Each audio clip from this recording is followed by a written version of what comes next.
ஜெபம் செய்வோம். என் ஆத்துமாவே கர்த்தரை ஸ்தோத்திரி, என் முழு உள்ளமே அவருடைய பரிசுத்த நாமத்தை ஸ்தோத்திரி. அன்பின் பரலோக பிதாவே, இது வர மகிழ்ச்சியான இந்த அதிகாலை வேலைக்காய் இது நன்றி செலுத்துகிறோம். இந்த புதிய நாளையும் காணும்படி ஆண்டவர் எங்களுக்கு கிருபை செய்ததற்காக தேவனுக்கு நன்றி செலுத்துகிறோம். இந்த புதிய நாளின் கிருபைகளினால் எங்கள் ஒவ்வொருவரையும் நிரப்புவீராக. இந்த நாளின்குரிய ஆசீர்வாதங்களை நாங்கள் பெற்றுச் செல்லும்படி கர்த்தர் கிருபை தாரும். உடைய வீட்டின் நன்மையினால் ஒவ்வொருவரையும் நிரப்புவீராக. எங்களோடு கூட இடைவிடும் பேசும் பரிசுத்த ஆவியானவர் பிரசன்னராக இருப்பீராக. வரத்தடை கொண்டு ஒவ்வொருவரையும் கொண்டு வார். இயேசுவின் நாமத்தில் ஜெபிக்கிறோம் நல்ல பிதாவே, ஆமென். ஆராதனை காரணமாகவும் தேவ நாம மகிமைக்காக நாம் யாரும் எழுந்து நின்ற கீதங்களும் கீர்த்தனைகளும் 437வது பாடலை பாடுவோம். பாவியின் திரும்பாய். கீதங்களும் கீர்த்தனைகளும் 437வது பாடலை பாடுவோம். பாவியின் திரும்பாயோ, நேச ஆவியின் சத்தம் கேளாயோ.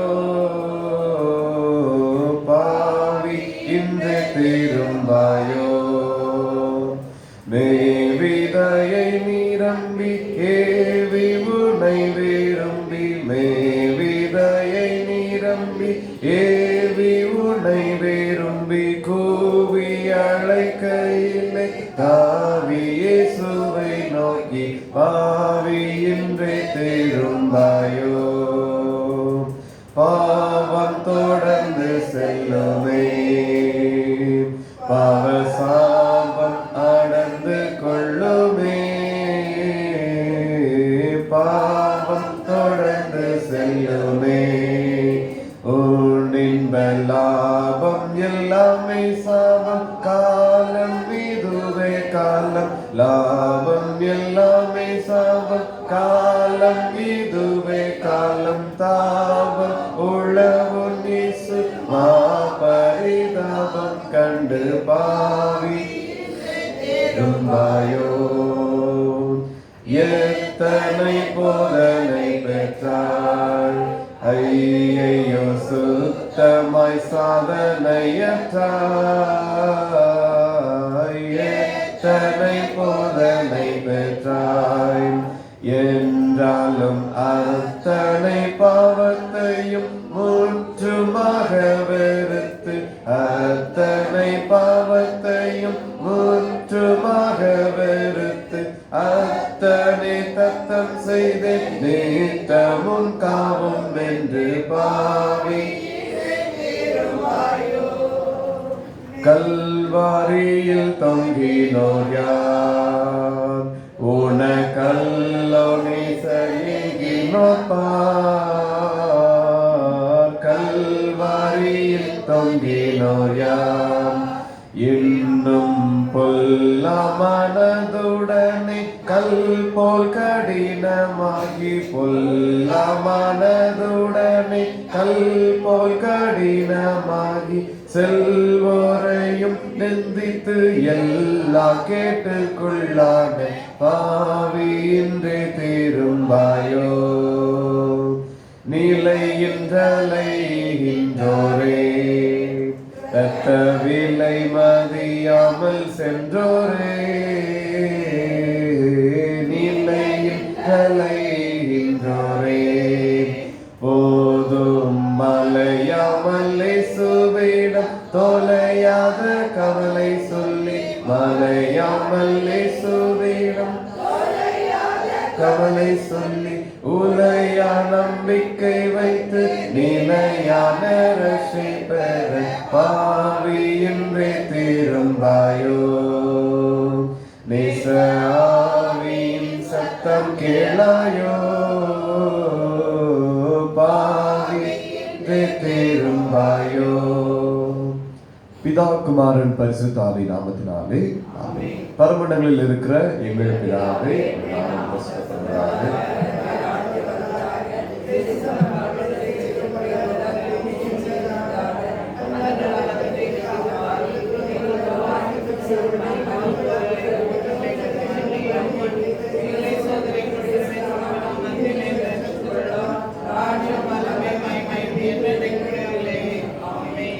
சங்கீதம் 51 முறை முறையாக வாசிப்போம். சங்கீதம் 51.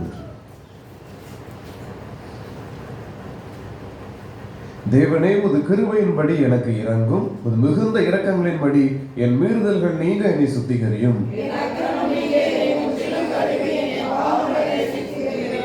என் மீறுதல்களை நான் அறிந்திருக்கிறேன், என் பாவம் எப்பொழுதும் எனக்கு முன்பாக நிற்கிறது.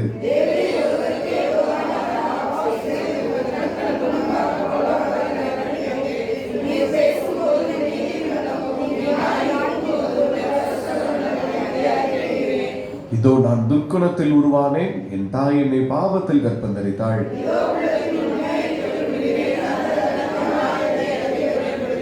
நீர் என்னை ஈசோப்பினால் சுத்திகரியும், அப்பொழுது நான் சுத்தமாவேன். என்னை கழுவி அருளும், அப்பொழுது நான் உறைந்த மழையிலும் வெண்மையாவேன்.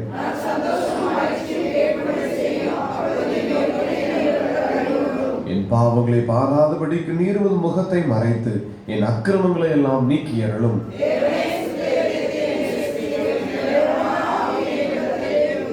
உமது சமூகத்தை விட்டு என்னை தள்ளாமலும் உமது பரிசுத்த ஆவியை என்னிடத்திலிருந்து எடுத்துக்கொள்ளாமலும் இரும்.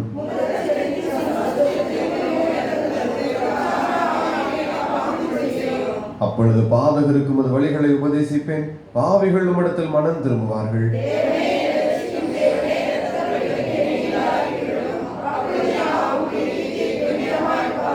ஆண்டவரே, முதல்களை திறந்தருளும், அப்பொழுது என் வாயுமுடி புகழை அறிவிக்கும்.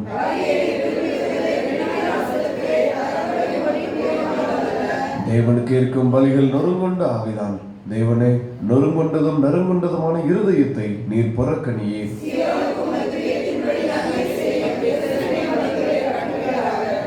வாசிப்போம். அப்பொழுது தகன பலியும் சர்வாங்க தகன பலியும் ஆகிய நீதியின் பலிகளில் பிரியப்படுவேன். அப்பொழுது பீடத்தின் பெயர் காளைகளை பலியிடுவார்கள். பிதாவுக்கும் குமாரனுக்கும் பரிசுத்த ஆவிக்கும் மகிமை உண்டாவதாக.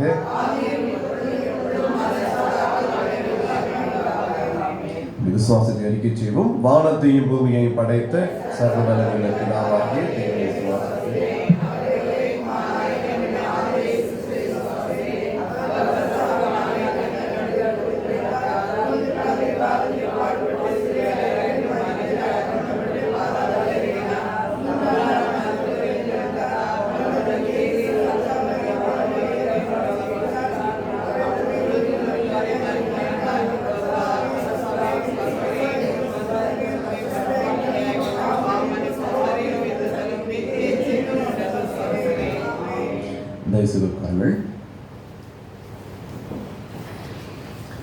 அறிவிப்பு. இன்று மதியம் 12 மணிக்கு பெண்களுக்கு சென்ற வீட்டு ஜெப கொடுகை திருமதி மேரி இமானுவேல் அவருடைய இல்லத்திலே வைத்து ஜெப கொடுகை நடைபெறும். பெண்கள் அனைவரும் நீங்கள் கலந்து கொள்ள நினைவுபடுத்துகிறோம்.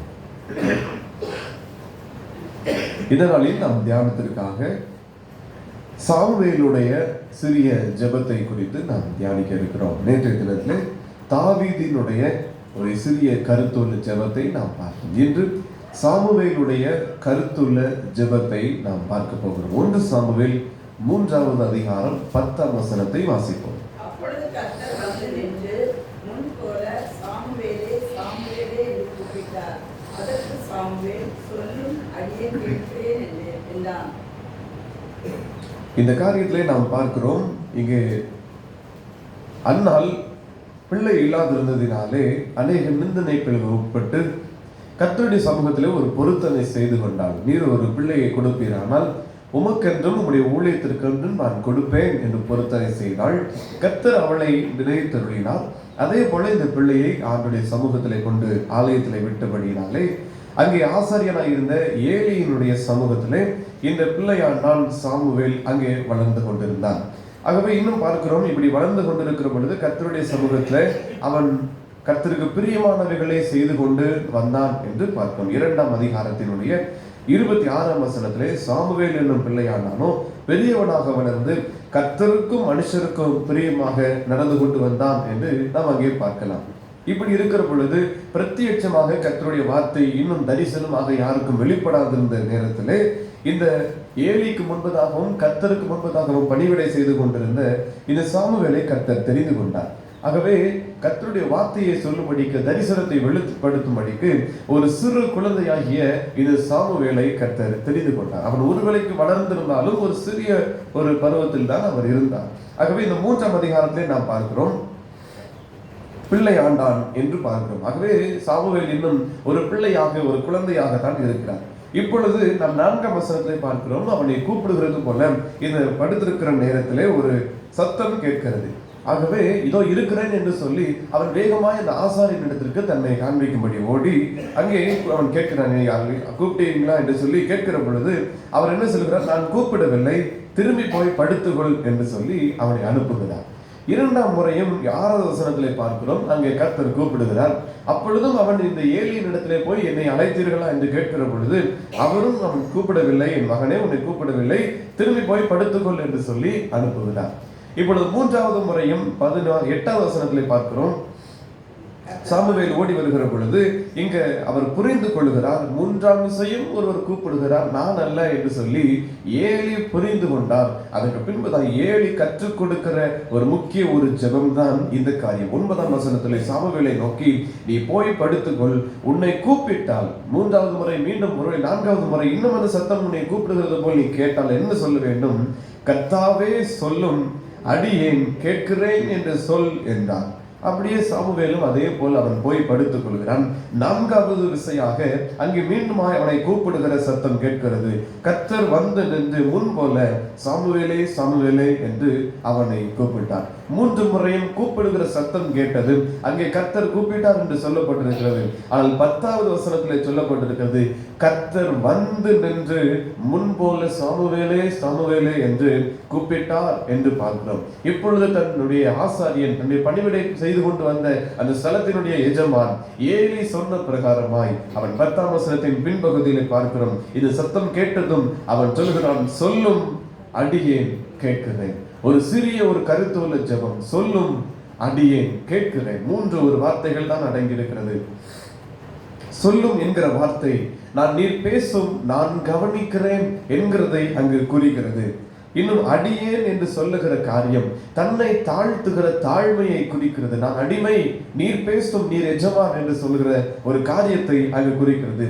கேட்கிறேன் என்று சொல்ல காரியம் காதினால் கேட்கிறது அல்ல, கீழ்ப்படுகிறேன் என்பதை அங்கு குறிக்கிறது. ஆகவே 3 காரியத்தை சொல்லுகிறான், சொல்லும், அடியேன் கேட்கிறேன் என்று சொல்லி. அதுக்கு பின்புதான் இந்த 3 வசனங்களிலே 4 வசனங்களிலே கர்த்தர் தன்னுடைய காரியத்தை அவனோடு கூட பகிர்ந்து கொள்ளுகிறதை பார்க்கிறோம். சொல்லும் என்ற சொல்லுக்கு அவர் இவ்வளவு காரியங்களை பகிர்ந்து கொள்ளுகிறதை நாம் பார்க்கிறோம். அதற்கு பின்பதை அவனுடைய செயல்பாடுகளையும் நாம் பார்க்க முடிகிறது. சங்கீதம் 85வது சங்கீதம் 8வது வசனம், சங்கீதம் 85:8.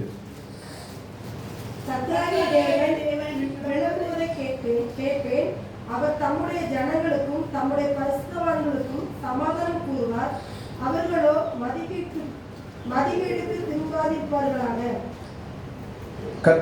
கர்த்தராகிய தேவன் விளம்புவதை கேட்பேன், அவர் என்ன சொல்ல போகிறார் என்பதை நான் கேட்பேன் என்று சொல்லி இந்த வார்த்தை சொல்கிறது. கர்த்தருடைய வார்த்தைக்கு நான் செவி சாய்ப்பேன் என்பதாய் ஆபகுக் தீர்க்க தரிசன புத்தகம் 2வது அதிகாரத்தினுடைய 1 வசனம், ஆபகுக் 2:1. நான் என் காவலிலே தரித்து அரணிலே நிலை கொண்டிருந்து அவர் எனக்கு என்ன சொல்வார் என்று அவர் என்னை கண்டிக்கும் போது நான் என்ன உத்தரவு சொல்வேன் என்றும் கவனித்து பார்ப்பேன். கர்த்தர் என்ன பேசுவார் என்று, அவர் என்ன சொல்ல போகிறார் என்பது கர்த்தரை விளம்புவதை நான் கேட்பேன். அந்த அரணிலே நிலை கொண்டிருந்து அவர் எனக்கு என்ன சொல்லப்பார் என்பதை நான் எதிர்பார்த்து, இன்னும் அவர் எனக்கு சொல்லுகிறதற்கு நான் மறுமொழியை என்ன சொல்ல போகிறேன், மறு உத்தரவு என்ன கொடுக்க போகிறேன் என்பதையும் நான் நினைத்து அதற்காக நான் கவனித்து பார்ப்பேன் என்று சொல்லி இங்கு போடப்பட்டிருக்கிறது. ஆகவே யார் ஒருவர் கேட்பதற்கும் கீழ்ப்படிவதற்கும் தயாராக இருக்கிறார்களோ அவர்களிடம் ஆண்டவர் பேசுவதற்கு எப்பொழுதும் தயாராக இருக்கிறார். யார் ஒருவர் கேட்பதற்கும் கீழ்ப்படிவதற்கும் தயாராக இருக்கிறார்களோ அவர்களிடத்தில் ஆண்டவர் பேசுவதற்கு எப்பொழுதும் தயாராக இருக்கிறார். சங்கீதம் 88ஆம் அதிகாரம் 2வது வசனம், சங்கீதம் 8:2.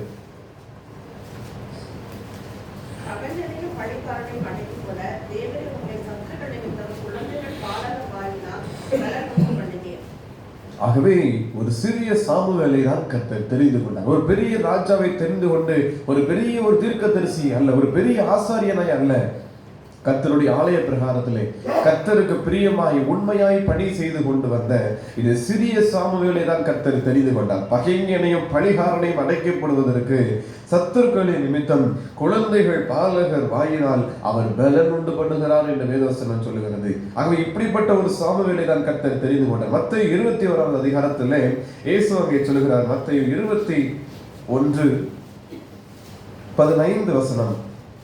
அவர் செய்த அதிசயங்களையும் தாவீதின் குமாரன் ஓசனா என்று தேவாலயத்தை ஆர்ப்பரிக்கிற பிள்ளைகளையும் பிரதான ஆசாரியரும் வேதபாரகர் கண்டு கோபம் அடைந்தார்.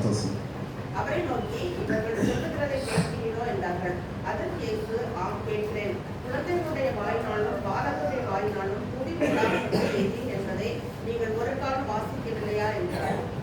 கர்த்தர் இந்த காரியத்தை அவர் நினைப்பூட்டி பேசுகிறார். தம்முடைய அந்த பவனியாய் வருகிற பொழுது எருசலேமுடைய பவனியிலே இந்த காரியத்தை எல்லாம் அவர் பேசுகிறார். ஆகவே பெரியவர்கள் என்றும் அல்ல, சிறியவர்கள் என்றும் அல்ல, ஒரு குழந்தையின் மூலமாய் கூட இந்த திட்டத்தை நான் நிறைவேற்றுவேன், என்னுடைய தரிசனத்தை நான் நிறைவேற்றுவேன் என்று சொல்லி அவர் சொல்லுகிறதை பார்க்கிறோம். எப்படி இருக்க வேண்டும்? இருதயம் ஒரு குழந்தையை போல் மாற வேண்டும். ஒன்றும் அறியாத ஒரு குழந்தையை போன்ற ஒரு நிலைமைக்கு நம்முடைய இருதயம் மாற்றப்பட வேண்டும். சாமுவேல் எப்படி ஒன்றும் அறியாத ஒரு மகனை கர்த்தர் தெரிந்தெடுத்து அவருடைய தரிசனத்திற்காக வழி நடத்தினாரோ, ஒரு தேவ திட்டத்திற்கு சாமுவேல் என்ற பிள்ளையாண்டானை கர்த்தர் வழி நடத்தினாரோ, அந்த ஜெபம் கர்த்தாவே சொல்லும் அடியேன் கேட்கிறேன் என்கிற ஒரு ஜெபம், அதற்கேற்ற ஒரு பலனை அவர் அடைந்தது போல நாம் இந்த குழந்தையை போன்ற ஒரு இருதயம் உடையவர்களாய், அசுத்தம் இல்லாத ஒரு இருதயம் உடையவர்களாய் நாம் இருந்து சொல்லும் அடியேன் கேட்கிறேன் என்று நாம் சொல்ல வேண்டும். முதல் காரியமாக சொல்லும் என்கிற காரியம் கவனிப்பையும் நம்முடைய பதில் சொல்லுகிற காரியத்தையும் குறிக்கிறது. நீர் பேசும் நான் செய்கிறேன் என்கிற காரியத்தை அங்கே குறிக்கிறது. அப்போஸ்தலர் 22வது அதிகாரம் 10வது வசனத்தை எடுத்து வாசிப்போம். அப்போஸ்தலர் 2:22-10. அப்பொழுது நான், ஆண்டவரே, நான் என்ன செய்ய வேண்டும் என்றேன். அதற்கு கர்த்தர், நீ எழுந்து தமஸ்குக்கு போ, நீ செய்யும்படி நியமிக்கப்பட்டதெல்லாம் அங்கே உனக்கு சொல்லப்படும் என்றார். சவுல் என்கிற மனிதர் அங்கே ஆலயங்களிலே, ஜெப ஆலயங்களிலும் அங்கே இருக்கிற கிறிஸ்தவ ஜனங்களையும் கர்த்தருடைய விசுவாசிகளையும் அவர் எவ்வளவாய் துன்பப்படுத்தி கொண்டு வந்தார் என்கிறதை பார்க்கிறோம். ஆனால் கர்த்தர் சந்திக்கிற இந்த நேரத்திலே அவர் சந்திக்கிற பொழுது முள்ளில் உதைக்கிறது உனக்கு கடினமா என்று சொல்லி தன்னுடைய காரியங்களை எல்லாம் அவர் சொல்லி காண்பிக்கிறார். இன்னும் அவர் அங்கே தெரிந்தெடுக்கப்படுகிறார். அவர் தெரிந்து கொள்ளப்பட்டு கர்த்தருடைய தரிசனத்திற்கென்று அவர் தெரிந்து கொள்ளப்படுகிற பொழுது அங்கே அர்ப்பணிக்கிறார். முள்ளே உதைக்கிறதுக்கு கடினமாம், என்னை ஏன் இப்படி துன்பப்படுத்துகிறார் என்றெல்லாம் கர்த்தர் பேசுகிற பொழுது அவர் பதில் சொல்லுகிறார். ஆண்டவரே, நான் என்ன செய்ய வேண்டும் என்றேன், என்ன செய்ய வேண்டும் என்று திட்டமாக இருக்கிறது என்று அந்த தேவ தரிசனத்திற்கு தன்னை ஒப்பு கொடுக்கிற காரியங்களை அங்கே நாம் பார்க்கிறோம். இனி நான் என்ன செய்ய வேண்டும், சித்தமாக இருக்கிறேன், உமக்கு என்ன பிரியமாக இருக்கிறது, நீர் சொல்லும் நான் இனி செய்கிறேன் என்று கர்த்தருடைய தேவ தரிசனத்திற்கு அவர் ஒப்பு கொடுக்கிறதை நாம் பார்க்கிறோம். பின்னாட்களில் தான் இந்த 22ஆம் அதிகாரத்திற்கு வருகிற பொழுது அங்கே அதை சொல்லுகிறார். அங்கே சாட்சியாய் வெளிப்படுத்துகிறார். இப்படி நான் போனேன், கர்த்தர் என்னை இப்படி அழைத்தார் என்று சொல்லி அவர் பேசிக் கொண்டிருக்கிற காரியம்தான் இது. ஆகவே நாம் என்ன செய்ய சித்தமாயிருக்கிறீர், நீர் பேசும் நான் கேட்கிறேன் என்று சொல்ல வேண்டும். அதுதான் சொல்லும் என்கிற வார்த்தையை சொல்லுகிறது. அது வெறுமையாய் சொல்லும் என்று நீர் பேசிக்கொண்டே இரும் என்பது அல்ல, நான் கவனிக்கிறேன், நீர் பேச நான் கவனிக்கிறேன், உன் சித்தத்தை நீர் சொல்ல நான் கவனிக்கிறேன். அதுதான் அர்த்தம். இங்கே சவுல் அதைத்தான் சொல்கிறார். என்ன செய்ய சித்தமாயிருக்கிறீர், என்ன செய்ய சித்தமாயிருக்கிறீர்கள்? வழியில் அவர் போகிற வழியில் அவர் போற திட்டம் வேறு, அல்லது நேராய் மாறாக கர்த்தருடைய வார்த்தை பிரசங்கிக்க கர்த்தர் அங்கே தெரிந்து கொள்ளுகிறார். ஆகவே அவர் கேட்கிறார், நான் என்ன செய்ய சித்தமாயிருக்கிறேன், உம்முடைய சித்தம் என்ன என்று சொல்லி. அதற்கு பின்பதாய் பவுலாய் மாறின பின்பதாய் அநேக ஊழியர்கள், அநேக ஆத்துமாக்கள் எவ்வளவு பெரிய மகத்துவமான ஊழியர்களை செய்கிறார். ஆகவே தேவ சித்தத்தை நாம் கேட்க வேண்டும். தேவ சித்தம் என்னவா இருக்கிறது என்று நாம் கேட்க வேண்டும். ஆண்டவரே, உம்முடைய வார்த்தையை என்னோடு கூட பேசும். ஜெபத்தில் போய் கத்த அப்படி இப்படி என்று சொல்லி நம்முடைய காரியங்களை பேசிக் கொண்டிருக்கிறது மாத்திரம் அல்ல, அவர் பேசுவதற்கு ஜெபத்தில் இடம் கொடுக்க வேண்டும். லூக்கா எழுதின நற்செய்திகள் 10வது அதிகாரம் 38ஆம் வசனம். லூக்கா 10:38. அவர் பிரயாணமாய் போகிற பொழுது ஒரு கிராமத்தில் பிரவேசிக்கிறார். அங்கே மார்த்தாள் என்னும் பெயர் கொண்ட ஒரு ஸ்திரீ அவரை தன் வீட்டில் ஏற்றுக்கொண்டாள். அவளுக்கு மரியாள் எனப்பட்ட ஒரு சகோதரி இருந்தாள். அவள் இயேசுவின் பாதத்தருகே உட்கார்ந்து அவருடைய வசனத்தை கேட்டுக்கொண்டிருந்தாள். மரியாள் இயேசுவின் பாதத்திலே அமர்ந்து அவர் பேச இவள் கேட்டுக்கொண்டிருக்கிறார். நீர் சொல்லும் நான் கேட்கிறேன் என்று சொல்லி அவருடைய பாதத்திலே அமர்ந்து நீர் பேசும், உடைய வசனங்களை நீ பேசும், நீ பேச வேண்டிய காரியங்களை உடைய சித்தத்தை பேசும், உடைய போதகத்தை எனக்கு காண்பியும், நான் கேட்கிறேன் என்று சொல்லி அவருடைய பாதத்திலே அமர்கிறதை நாம் பார்க்கலாம். அந்த அதிகாரத்தினுடைய கடைசி வசனத்தை வாசிக்கிறோம். 42ஆம் வசனம்.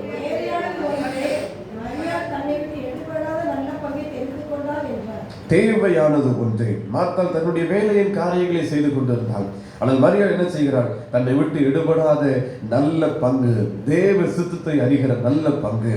அந்த சாமுவேலுடைய சிறிய ஜெபம் முதலாவது சொல்கிறது, நீர் சொல்லும், நான் கவனிக்கிறேன், நீர் பேசும், உங்களுடைய திட்டத்தை எனக்கு காண்பியும். அதற்கு பின்பு அவருடைய திட்டத்தை பேசுகிறார். ஏலியும் விரோதமாய் அங்கு நடைபெறுகிற காரியங்கள், ஏலியும் அவருடைய குடும்பத்தின் விரோதமாய் அங்கே கர்த்தருடைய வார்த்தை வருகிறது. அவர் இப்படியாய் துணிகரமாய் பாவம் செய்து கொண்டிருக்கிறார் என்பது இது சாமுவேலோடு கூட கர்த்தர் பேசுகிறார்.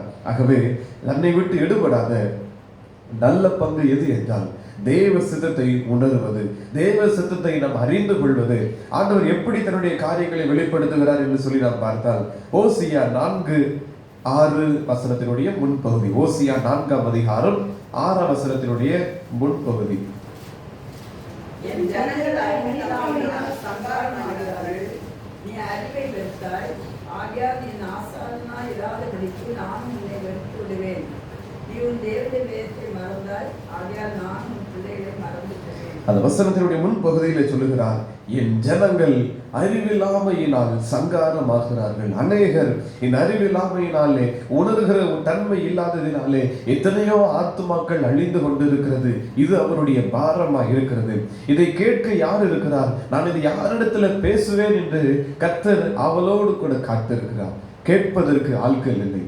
சாமுவேலை போல நீர் சொல்லும், நீர் பேசும், நான் கவனிக்கிறேன் என்று சொல்லி ஆண்டவருடைய பாதத்தில் அமர்ந்து அவருடைய இருதயத்தின் பாரத்தை ஏற்றுக்கொள்வதற்கு ஒருவரும் இல்லை.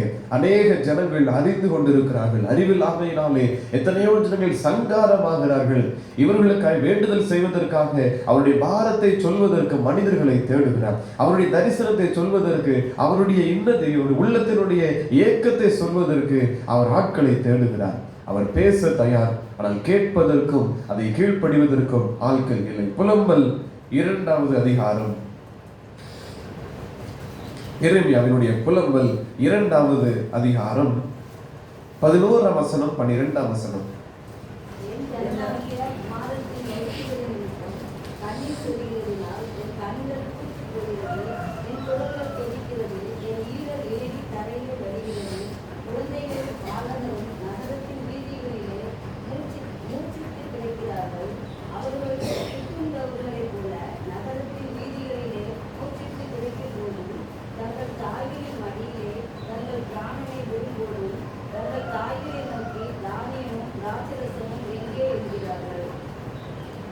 நகரத்தின் வீதிகளிலே அநேக குழந்தைகளும் பாலகரும் மூர்ச்சித்து கிடக்கிறார்கள்.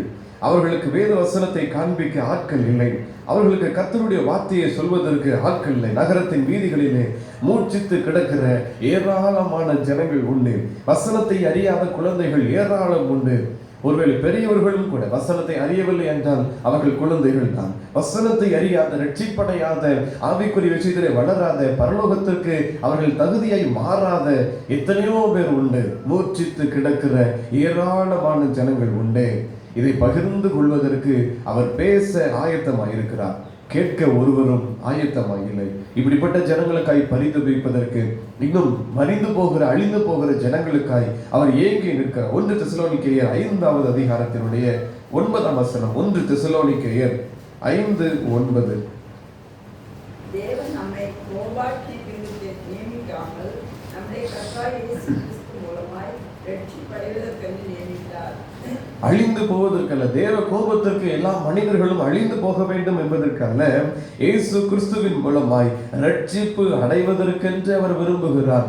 பாவம் செய்கிற ஜனங்கள் அழிந்து போகிறார்கள். பாவத்தினாலே அழிந்து போகாதபடிக்கு அவர்கள் எல்லாரும் மனம் திரும்ப வேண்டும், ரட்சிப்படைய வேண்டும் என்பது அவருடைய விருப்பமாக இருக்கிறது. தீத்து 2ஆவது அதிகாரம் 11ஆம் வசனம். தீத்து 2:11. ஏனெனில் எல்லா மனுஷருக்கும் ரட்சிப்பை அளிக்கத்தக்க தேவ கிருபையானது பிரசன்னமாகி என்று பார்க்கிறோம். பாவிகளுக்கு, ஒருவேளை கர்த்தருடைய ஜனங்கள் அல்லாதவர்களுக்கு என்று அல்ல, எல்லா ஜனங்களுக்கும், தெருக்களிலே மூர்ச்சித்து கிடக்கிற எல்லாருக்கும், வசனத்தை அறியாத அறிவில்லாமையினாலே சங்காரமாகிற எல்லா மனுஷரும் அங்கே ரட்சிப்பை பெற்றுக்கொள்ள வேண்டும் என்று ஆண்டவருடைய கிருபை இருக்கிறது. இதையெல்லாம் பகிர்ந்து கொள்வதற்கு ஆண்டவர் ஜனங்களை எதிர்பார்க்கிறார். ஆனால் நீ பேசும் நான் கவனிக்கிறேன் என்று சொல்லுகிற மனுஷர்கள் இல்லை. அவனுடைய ஆலயத்திற்கு வருகிறோம், நம்முடைய தேவைகளை எல்லாம் தெரியப்படுத்துகிறோம். லூக்கா 18வது அதிகாரம், லூக்கா 18:11-12 வசனங்களிலே நாம் பார்க்கிறோம். பரிசேயன் நின்று சொல்கிறான், தேவனே, நான் பரிகாரர், அநியாயக்காரர், விபச்சாரக்காரர் ஆகிய மற்ற மனுஷரை போலவும் இந்த ஆயக்காரனை போலவும் இராதனாலுமே ஸ்தோத்திரிக்கிறேன். வாரத்தில் 2 தரம் உபவாசிக்கிறேன். என் சம்பாத்தியத்தில் எல்லாம் தசமபாகம் செலுத்தி வருகிறேன் என்று தனக்குள்ளே ஜெபம் பண்ணி அவன் போகிறான். அவன் வருகிறான், தன்னை பெருமையாய் பாராட்டுகிறான், ஜெபிக்கிறான், அவன் போய்விடுகிறான். கர்த்தருடைய இருதயத்தில் இருக்கிறதை கேட்பதற்கு ஆட்கள் இல்லை. நாமும் வருகிறோம், நம்முடைய தேவைகளை சொல்லுகிறோம். ஆண்டவரே, இந்த தேவைகள் இருக்கிறது, குடும்பத்தில் என்னென்ன காரியங்கள்லாம் இருக்கிறது என்று கண்ணீர் சொல்லுகிறோம். எங்களுக்கு அதை தாரும் இதை தாரும் என்று வேண்டுதல் செய்கிறோம். அவர் எல்லாரும் தருகிற தேவன் தான், கொடுக்கிறார். ஒரு பக்கம் இருந்தாலும் அவர் பேசுவதற்கு நாம் இடம் கொடுக்கவில்லையே. நாம் நம்முடைய காரியங்களை சொல்வதற்கு அவர் இடம் கொடுக்கிறார். நாம் பேசுகிறோம், எல்லாம் அழுகிறோம், அவர் கேட்கிறார். ஆனால் அவர் பேசுவதற்கு நாம் இடம் கொடுக்கவில்லை. அறிவில்லாமையினால் சங்காரமாகிற ஜனங்களுக்காய் அவர் பரிதபிக்கிறார். அதை குறித்து நம்மிடத்துல பேச விரும்புகிறார். மூர்ச்சித்து கிடக்கிற ஜனங்களுக்காய் நம்மிடத்துல பேச விரும்புகிறார். எல்லா மனுஷரும் ரட்சிக்கப்பட வேண்டும் என்கிற தரிசனத்தை குறித்து அவர் நம்மிடத்துல பேச விரும்புகிறார். ஆகவே இன்னும் பார்க்கிறோம், லூக்கா 19ஆம் அதிகாரத்தில் 41வது வசனத்திலே அவர் இந்த எருசலேமுக்காக, நகரத்திற்காக அவர் கண்ணீர் விடுகிறார். இப்படிதான் அவருடைய இருதயம் இருக்கிறது, கண்ணீர் விடுகிற இருதயமாய்.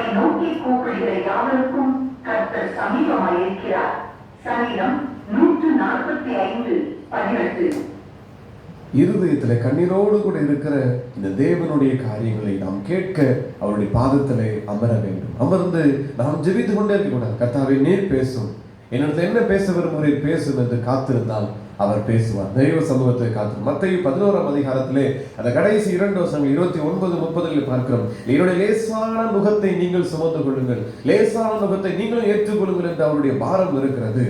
அங்கே நம்ம தொடர்ச்சியை நீங்கள் அதை வாசித்து பாருங்கள். அடுத்த காரியமாக சொல்லும் என்று பேசும் நான் கவனிக்கிறேன் என்று சொன்ன முதல் காரியம். இரண்டாவது, அடியேன் என்று சொல்கிறார். தாழ்மையை குறிக்கிறது. அடிமை என்பவன் சொல்வதையெல்லாம் செய்ய வேண்டும். அடிமை என்பவன் என்ன காரியமானாலும் செய்து முடிக்க வேண்டும். அது எதிர்கேள்வியும் கேட்கக்கூடாது. எதற்கு செய்ய வேண்டும், எப்படி செய்ய வேண்டும் கேள்வி அல்ல. செய் என்றால் கண்டிப்பாக செய்ய வேண்டும். அதுதான் ஒரு அடிமையினுடைய காரியம். இதை தன்னை அப்படிதான் ஒப்பு கொடுக்கிறார். கர்த்தாவே சொல்லும், அடியேன் நான் கேட்கிறேன் என்று சொல்லி நீ என்னை சொல்லுகிறீரோ அதற்கு எதிர்கேள்வி அல்ல. ஏன் என்று சொல்லி நான் உண்மை கேள்வி கேட்பதில்லை. நீர் சொல்வதை சொன்ன வண்ணமாய் நான் அப்படியே செய்வேன் என்று சொல்கிறேன். லூக்கா 1ஆம் அதிகாரத்தினுடைய 38ஆம் வசனத்திலே அங்கே மரியாள் இடத்துல ஆண்டவருடைய வார்த்தை வெளிப்படுகிறது. பரிசுத்த ஆவியினால் நீ அங்கே இப்படி குழந்தை உனக்கு உண்டாகும் என்று சொல்லி அங்கே சொல்லுகிற பொழுது அவள் அநேக காரியங்களை பேசுகிறாள் அந்த தூதனிடத்துல. இது எப்படி நடக்கும் என்று சொல்லி, ஆகவே எலிசபெத், உன்னுடைய பருவத்திற்கு இந்த எலிசபெத் மலடி என்னப்பட்டவளுக்கு இது 6ஆம் மாதமாக இருக்கிறது, தேவனால் கூடாத காரியம் ஒன்றுமில்லை என்று சொன்னதும் அவள் 38ஆம் வசனத்தில் சொல்கிறாள், இதோ நான் ஆண்டவருக்கு அடிமை, இனி நான் பேசுவதற்கு ஒன்றுமில்லை. கர்த்தருடைய திட்டம் எதுவோ அதற்கு என்னை முழுமையாய் ஒப்பு கொடுக்கிறேன். அவர் என்னை எப்படி நடத்த விரும்புகிறாரோ அவ்வளமாய் நடத்தட்டும். நான் கேள்வி கேட்பதற்கோ நான் எதிர்த்து நிற்பதற்கோ நான் இனி செய்வதில்லை. நான் ஒப்பு கொடுக்கிறேன், என்னை ஒப்பு கொடுக்கிறேன். அவருடைய சித்தத்தின்படி செய்வதற்கு நான் ஒப்பு கொடுக்கிறேன். அதுதான் அடிமையின் காரியம். நாமும் போல இதே போல அடியேன் என்று சொல்லி நம்மை கர்த்தருடைய சமூகத்தில் தாழ்த்த வேண்டும். நீர் பேசும், அடியே நான் கேட்கிறேன், நான் அடிமையானவள், உமக்கென்று நான் பணி செய்வதற்கு ஒப்பு கொடுக்கிறேன் என்று சொல்லி யாக்கோபு 4ஆம் அதிகாரத்தினுடைய 10ஆம் வசனம். யாக்கோபு 4:10.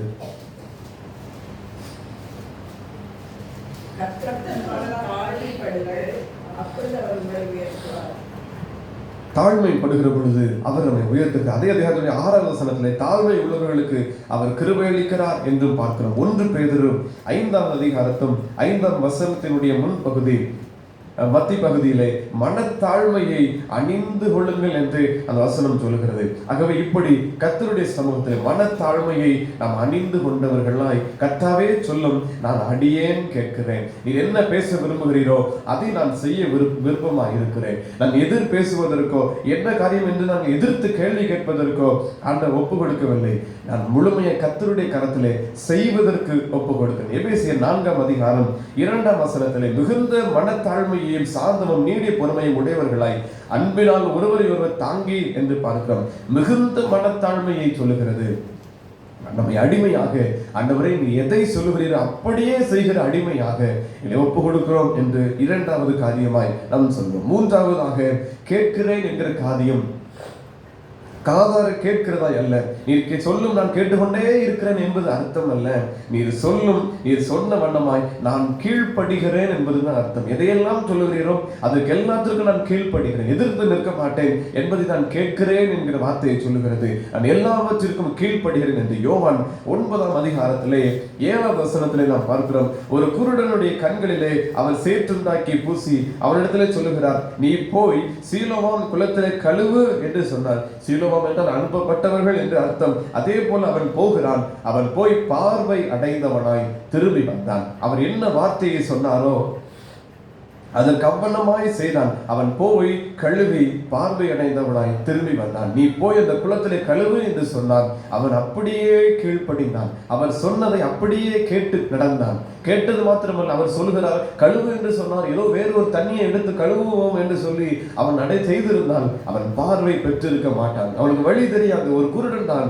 ஆனாலும் கூட அவர் என்ன சொன்னாரோ அப்படியே செய்தான். சீலோவாம் குளத்திற்கு தேடி போனான். அங்கே போய் கழுவினான். பார்வை அடைந்தவனாய் அவன் திரும்பி வந்தான். நம்முடைய வாழ்க்கையில் என்ன நிலைமையில் இருந்தாலும் கர்த்தர் எதை செய்ய சொல்லியிருக்கிறாரோ அதை அப்படியே கீழ்ப்படிந்து அவருடைய வார்த்தைக்கு செவி கொடுக்கிற பொழுது கர்த்தர் நமக்கு நன்மைகளை கட்டளையிடுவார். 2 ராஜாக்கள் 3வது அதிகாரம் 14ஆம் வசனத்திலே நாகமானினுடைய காரியத்தை குறித்து நாம் பார்க்கிறோம். தீர்க்கதரிசியின் மூலமாய் கர்த்தருடைய வார்த்தை உண்டாகிறது. இந்த சுகம் அளிப்பதற்காக, அவன் சுகம் பெற்றுக் கொள்வதற்காக, குஷ்ட ரோகத்திலிருந்து அவன் விடுதலை அடையும்படிக்காக அங்கே வார்த்தை உண்டாகிறது. நீ 7 முறை மூழ்கு என்று சொல்லி 6 முறை அவன் மூழ்குகிற பொழுது அவனுக்கு விடுதலை உண்டாகவில்லை. ஆனால் பார்க்கிறோம் அதற்கு பின்பதாக அவன் விடுதலையை பெற்றுக் கொள்கிற காரியத்தை அந்த காரியத்தை நாம் பார்க்கலாம். அவன் அப்படியே கீழ்ப்படிந்து போகிறான். எதற்கு என்று சொல்லி அவர் யோசித்துக் கொண்டிருந்தான். ஆனால் வேலைக்காரன் சொல்கிற பொழுது அப்பண்ணமாய் கீழ்ப்படிந்தான். கீழ்ப்படிந்த பொழுது அவனுக்கு பரிபூரண சுகம் உண்டானதை நாம் பார்க்கலாம். கடைசியாக ஆதியாகமம் 22ஆம் அதிகாரம் 2வது வசனம். ஆதியாகமம் 22:2.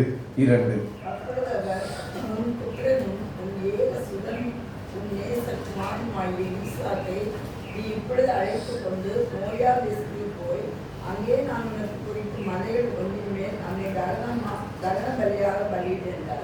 ஆபிரகாமுக்கு கர்த்தருடைய வார்த்தை உண்டாகி சொல்லுகிறார், நீ இப்படி மோரியா தேசத்திற்கு போய் அங்கே ஒரு மலைகளிலே போய் உன்னுடைய மகனை நீர் பலியிடு, உன் ஏக புத்திரனும் உன் ஏக சுதனும் உன் நேச குமாரனுமாகிய ஈசாக்கை நீ பலியிடு என்று சொன்னார். அடுத்த வசனத்தின் முன்பகுதியில் பாருங்கள், ஆபிரகாம் அதிகாலையிலே எழுந்து அவன் புறப்பட்டான்.